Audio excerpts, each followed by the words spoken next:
Bismillahirrahmanirrahim. Ini kali ini ialah kes yang melibatkan dua sinfain, masalah ar-rad yang melibatkan pengembalian kepada ahli waris dan melibatkan dua asnaf dan lebih dua asnaf lah. Dan setiap asnaf tu dia ada beberapa ru'us, beberapa kepala. Jadi waris yang pertama ialah jaddatun. Jaddatun ada dua. Nenek ni dua orang. Si waris, si mati meninggalkan nenek dua orang. Dan dia ada tiga orang adik-beradik lelaki seibu.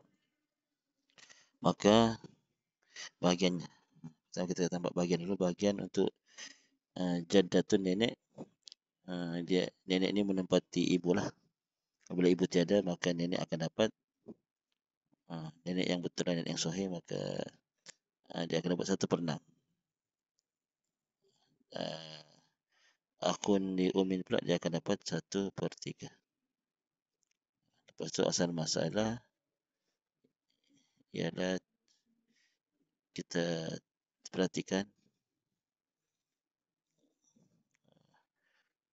3, 6 dan 3. Nisbah di sini dan di sini. Jadi kita 6 dan 3 jadi berlaku tadakhul. Tadakhul maksudnya kita ambil yang paling besar iaitu 6. 6 ni asal masalah bagi masalah yang pertama. Maka di sini 1 kali 6 dengan 1.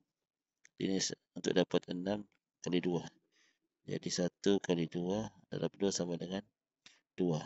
2/6. Sini 1/6. Kemudian kita tambah 1 tambah 2 sama dengan 3. 3 ni akan jadi asal masalah bagi rod lah. Di sini masalah ditakdirkan ada rod, maka 3 tu jadi asal masalah bagi masalah rod yang di sini.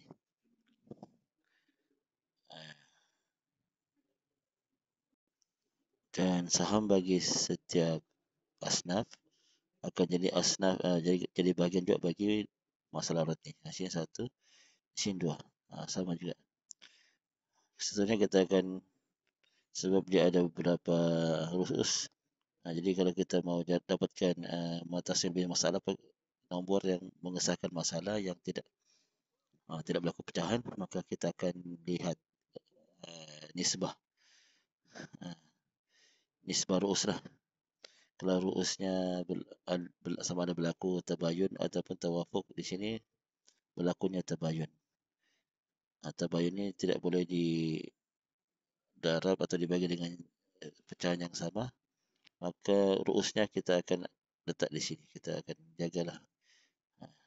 Sini 2, jaddun 2, akhul umin 3.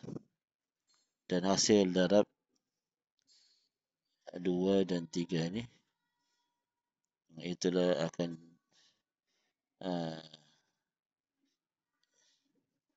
hasilnya itu 6. Ini kita akan darab ke asal masalah yang ini, rod, iaitu 3 ni. Dan itulah yang akan menjadi mutasil masalah, iaitu 6 darab 3 sama dengan 18. 18 inilah dipanggil mutasil bihi masalah, yang mengesahkan masalah itu, iaitu 18. Maka bahagian atau sambulat bagi setiap waris darab dengan hasil darab tadi lah, yang ini.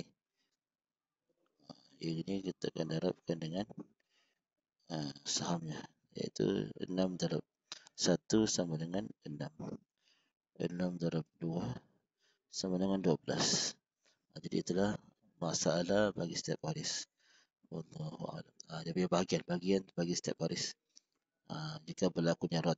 Dengan kalau takdir tiada rod, maka di sini